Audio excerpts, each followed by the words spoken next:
हाय, मैं हूँ हरप्रीत। आज हम बात करने वाले हैं सेंसरी डाइट को लेकर। क्या होती है सेंसरी डाइट और किन बच्चों को ये चाहिए और किस हिसाब से आप बच्चों को सेंसरी डाइट दे सकते हैं। हमारी नॉर्मल लोगों की भी सेंसरी नीड्स रहती हैं कई, जो जिसमें हमें जरूरी इनपुट चाहिए होता है। फॉर एग्जाम्पल, अगर हम ड्राइव कर रहे हैं तो हमें नींद आ रही है, तो हम अलर्ट रहने के लिए हम लाउड कर देते हैं म्यूजिक को, या इसके अलावा हमें कोई चीज में हम बहुत थके टायर्ड फील कर रहे हैं तो हम कोई एनर्जी ड्रिंक ले लेते हैं।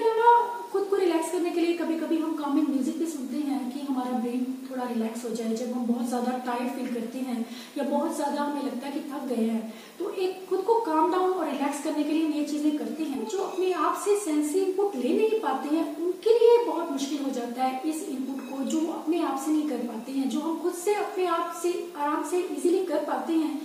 कुछ बच्चे ऐसे होते हैं जो कर नहीं पाते हैं। ऑटिज्म में या फिर सेंसरी प्रोसेसिंग डिसऑर्डर जिन बच्चों को रहता है, वो बच्चे खुद से ये काम नहीं कर पाते, तो उनके लिए हमें खुद से ही कुछ ऐसी एक्टिविटीज प्लान करनी पड़ती हैं जो जरूरी हैं उसको खुद को अलर्ट रखने के लिए, उसको कॉन्सेंट्रेट रखने के लिए, उसको काम डाउन रखने के लिए।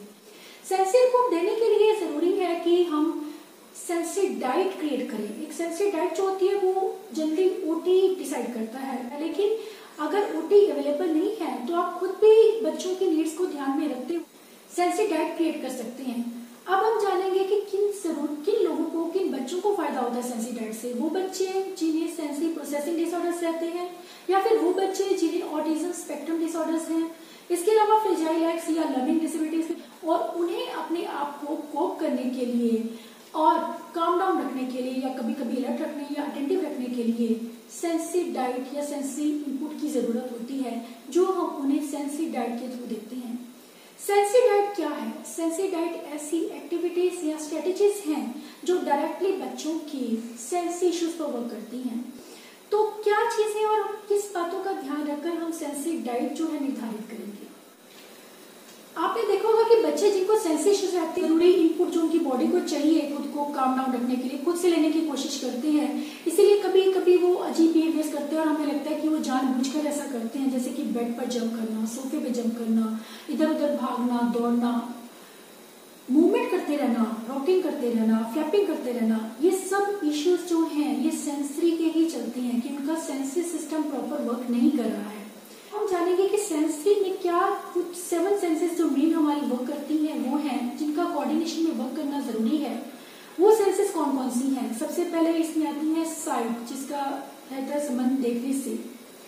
दूसरी चीज रहती है ऑडिटरी साउंड, ऑल्फैक्टरी यानी कि स्मेल, गस्टेटरी यानी कि ऑरल, वेस्टिबुलर यानी कि मूवमेंट्स, और प्रोप्रिसेप्टिव यानी कि बॉडी अवेयरनेस और कोऑर्डिनेशन स्किल्स। तो ये जो सारी सेंसेस अगर एक साथ काम नहीं करती हैं, बैलेंस में काम नहीं करती हैं, तब बच्चों को काफी डिफिकल्टीज होती हैं खुद को रिलैक्स करने में और लर्निंग में भी। तो बहुत जरूरी है हम उन चीजों पर वर्क करें, उन बेसिक चीजों पे वर्क करें, जिससे कि हमारे बच्चे का अटेंशन इंप्रूव हो सके और वो अच्छे से वर्क कर पाए।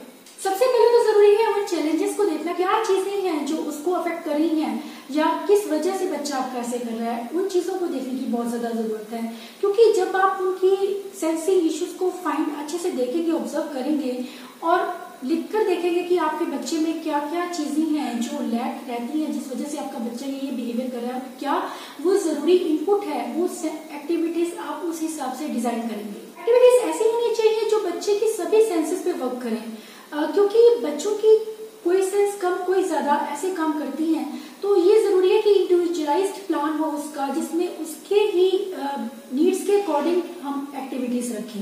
इसके साथ साथ जो भी एक्टिविटीज आपने डिसाइड की हैं उनको इवेल्युएट करते रहिए, देखते रहिए कि जो एक्टिविटी है वो वाकई में कर रही है या नहीं कर रही है। अगर वर्क नहीं कर रही है तो आप उसकी जगह पर कोई और एक्टिविटी रिप्लेस कर सकते हैं, और अगर आपको लगता है कि जो सेंसरी इनपुट आप उसे दे रहे हैं वो वर्क कर रहा है, करते रहिए, क्योंकि इससे जो है आपके बच्चे का फोकस और बेटर होता जाएगा। लेकिन इस एक चांसेस ये भी रहते हैं कभी कभी बच्चों की सेंसरी नीड्स चेंज भी हो जाती हैं, तो इस चीज को ध्यान में रखना भी बहुत जरूरी है। हम उस हिसाब से उसकी सेंसरी डाइट को चेंज करें। पहले तो हमें चाहिए कि बच्चे की नीड्स को आइडेंटिफाई करना बहुत जरूरी है। तो क्या नीड्स हैं उसकी, क्या उसे जरूरत है सेंसरी इनपुट की, या कौन किस तरह का सेंसरी इनपुट उसको चाहिए। फॉर एग्जाम्पल, अगर बच्चे को आप डेली रूटीन में अगर आप ऑब्जर्व करते हैं, अगर आपके बच्चे को कभी नॉर्मल रूटीन के काम करते हुए प्रॉब्लम तो नहीं होती, जैसे कि बेबिंग करते हुए या फिर सोप लगाते हुए उसको कुछ प्रॉब्लम तो नहीं है, इसके अलावा फेस वॉशिंग में या हेयर वॉशिंग में प्रॉब्लम होना या कॉम करते हुए प्रॉब्लम होना, कुछ बच्चों को नेल कटिंग में प्रॉब्लम होती है, कुछ बच्चों को ग्लू से प्रॉब्लम होना या फिर पेट से प्रॉब्लम होना, इसके अलावा टीथ को ब्रश करना, उसमें भी कुछ बच्चों को इश्यूज रहते हैं कि बच्चे टीथ ब्रश करने में भी उनको, क्योंकि वो ओरल सेंसिटिव होते हैं, इस वजह से उन्हें ये इश्यूज रहते हैं। इसके अलावा कोई खास टेक्सचर है जिनसे उनको प्रॉब्लम होती है, क्लोथिंग में खासकर बच्चों को बहुत इश्यूज रहते हैं, कोई एक खास सर्टेन कोई क्लोथिंग पर्टिकुलर कोई क्लोथ है उससे प्रॉब्लम हो सकती है। तो ये चीजें जो है डेली रूटीन में आप चेक कर सकते हैं कि आपके बच्चे को कोई ऐसे इश्यूज तो नहीं है जिसमें उससे डेली उसकी लिविंग की एक्टिविटीज अफेक्ट हो रही है। इसके अलावा कहीं आपके रिलेटेड इश्यूज तो नहीं है, यानी कि जिसे हम कहते हैं कि बैलेंस और कोऑर्डिनेशन स्किल्स में प्रॉब्लम होना, कि बच्चे को बैलेंस में करने में प्रॉब्लम हो रही है, अपनी बॉडी को बैलेंस प्रॉपर नहीं कर पाता है, या फिर कोऑर्डिनेशन स्किल्स जिन एक्टिविटीज में चाहिए वो काम अच्छे से नहीं कर पा रहा है,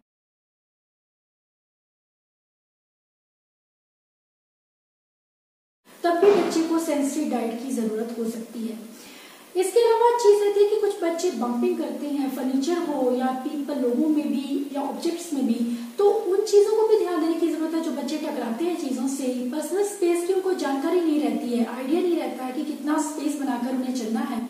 इसके अलावा कुछ फाइन मोटर डिफिकल्टीज जिसे कहते हैं कि बटनिंग करना, जिपिंग करना, खाना खाना, स्पून पकड़ना, फोर्क का यूज करना, नाइफ का यूज करना, सीजर्स का यूज करना, ये सब चीजों में उन्हें डिफिकल्टीज रहती हैं। कुछ ऐसे सेंसिटिव चैलेंजेस होते हैं जैसे कि भीड़ भाड़ के एरिया में उन्हें प्रॉब्लम होती है, तेज आवाज से, तेज लाइट या तेज साउंड जो है, लोगों की भीड़ भाड़ है उस एरिया में बच्चे बहुत घबरा जाते हैं, डिस्ट्रेस हो जाते हैं। इसके अलावा कोई हल्का सा टच कर दे वो उस वजह से भी काफी ज्यादा डिस्ट्रेस हो जाते हैं, या फिर जंपिंग करना, बेड पर या सोफे पे जंप करना, हम कहते हैं कि क्यों कर रहा है ये, वो खुद को कोप करने की कोशिश करता है, एक इनएप्रोप्रिएट वे में वो कर रहा है, हमारे हिसाब से वो इनएप्रोप्रिएट है लेकिन उसको नहीं है पता, इसलिए हमें अपने हिसाब से एक एप्रोप्रिएट वे में जरूरी रहता है सेंसरी डाइट को प्लान करना, उन एक्टिविटीज को प्लान करना जो उसे जरूरी इनपुट वो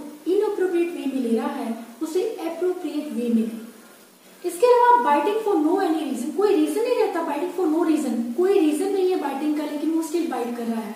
चीजों को लिक करना, नॉन एडिबल जो चीजें रहती हैं, जो उन चीजों को लिक करना या उन्हें मुंह में डाल लेना, चाहे वो कॉइन है, बीड्स हैं, मोती है, कुछ भी चीज है बच्चे मुंह में अक्सर डाल लेते हैं बिना ये जाने कि वो खाने वाली चीज है या नहीं। कई बार ऐसा बहुत उनके रिजल्ट बहुत डेंजरस भी होते हैं, वो बहुत रफली प्ले करते हैं अपने सिबलिंग्स के साथ में या अपने पीयर ग्रुप के बच्चों के साथ में, तो वॉकिंग करते हैं। तो ये सब चीजें जो रहती हैं इनको ध्यान देने की जरूरत है कि डेली रूटीन में ही अगर आप इन चीजों को नोटिस करते हैं तो आप समझ पाएंगे कि आपके बच्चे को कहाँ जरूरत है काम करने की और क्या कर सकते हैं आप उसके लिए। तो आप उसके लिए डाइट प्रोग्राम बनाएंगे जिसे हम कहते हैं सेंसरी डाइट।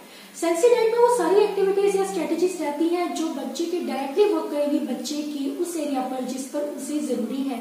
तो स्टार्ट करेंगे मॉर्निंग से। मॉर्निंग में जो रहता है रूटीन काफी फ्रेश रहता है, बच्चे काफी एनर्जेटिक रहते हैं। तो स्टार्टिंग में आप उसे नॉर्मल ब्रश की जगह पर आप उसे वाइब्रेटिंग ब्रश दे सकते हैं, तो ये वो उसके सीधा डायरेक्टली ओरल इश्यूज इन बच्चों को रहते हैं उन पे वर्क करेगा।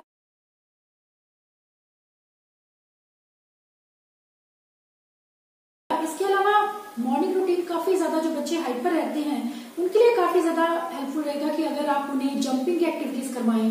जंपिंग जो है वो बच्चों की एनर्जी को काफी बर्न करने में काफी हेल्प करता है। इसके अलावा योगा या कुछ ऐसी चीजें करवाना जिससे बच्चा आपका स्टिमुलेशन उसको वो जरूरी सेंसरी इनपुट मिले जो वो दौड़ रहा है या भाग कर ले रहा है।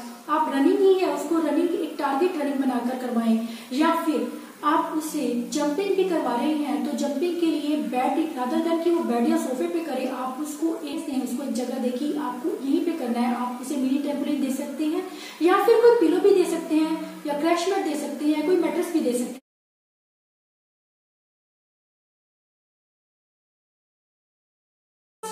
बारी आती है ब्रेकफास्ट की। ब्रेकफास्ट में आप उन्हें क्रंची आइटम्स खाने के लिए क्रंची फूड दे सकते हैं।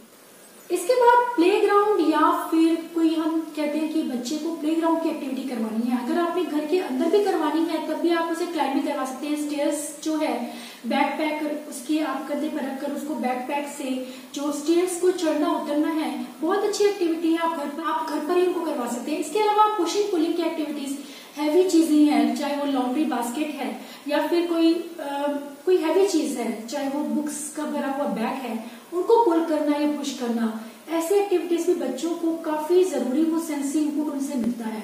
इसके अलावा हैवी वर्क एक्टिविटीज,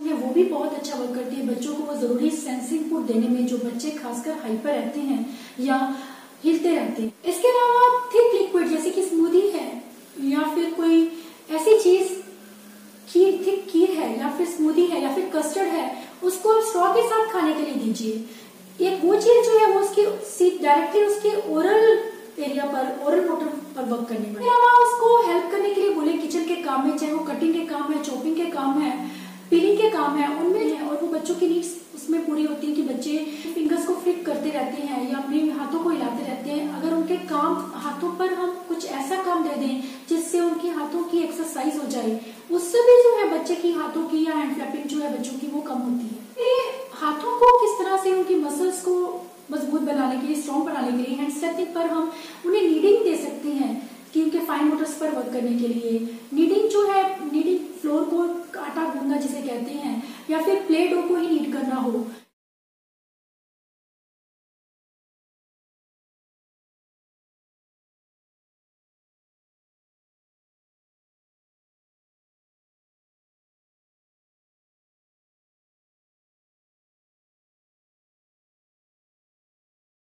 कि कोई बैटर बना रहे हैं उसको हिलाना, ये भी एक हैवी वर्क एक्टिविटी है।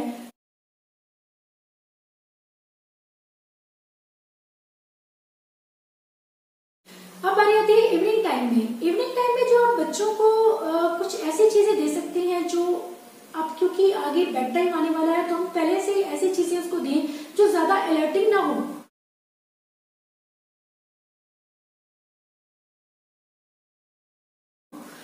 क्योंकि मॉर्निंग में हम उसका वो रूटीन दे चुके हैं, तो अब हम योगा या मेडिटेशन, कुछ ऐसी चीजें चुनें जो बच्चे को काम डाउन रखें। इसके अलावा कामिंग म्यूजिक को सुनना, वो भी काफी अच्छा रहता है, या फिर योगा मैट पर चलना,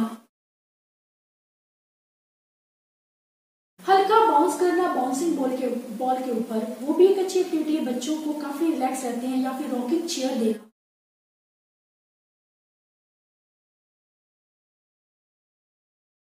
कलरिंग या क्रेयॉन की एक्टिविटीज देना, रीडिंग करना, राइम्स सुनाना, सॉन्ग सुनाना, लिसन करना, ये सब चीजें जो है बच्चों को काम डाउन रखने में काफी हेल्प करती हैं।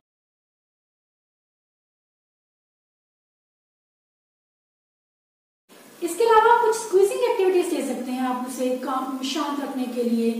जो अगर वो बच्चा आपका हाइपर होता है, उसमें ब्रेन की नर्व्स को शांत रखने में ये काफी चीजें काम आती हैं। आप उसे मसाज दे सकते हैं, सेंटेड लोशन के साथ में उसको आप मसाज दे सकते हैं।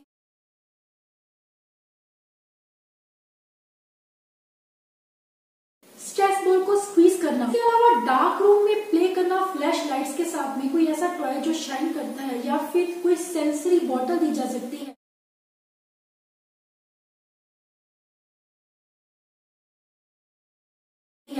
या कोई च्यूइंग ट्यूब दी जा सकती है, कोई च्यूइंग ज्वेलरी दी जा सकती है जो। इसके अलावा आप उन्हें वेटेड ब्लैंकेट दे सकते हैं, बीन बैग दे सकते हैं, जो उसको काफी हद तक शांत रखने में हेल्प करता है। तो ये सारी जरूरत की, ये जितनी भी जरूरी इनपुट है, सेंसरी इनपुट, अगर आप उन्हें डेली रूटीन किए हैं तो जो रिजल्ट है वो डेफिनेटली आने वाला है। और आप खुद जो है इस चीज को फील करने वाली चीजें जो हैं, उसकी सेंसरी डाइट, ये होता है सेंसरी डाइट का असर, कि बच्चे को अगर आप उस हिसाब से उसकी नीड्स के अकॉर्डिंग आपने सेंसरी डाइट प्लान की है और उन पर वर्क किया है, तो डेफिनेटली ये वर्क करने वाली है बच्चे पर। थैंक्स।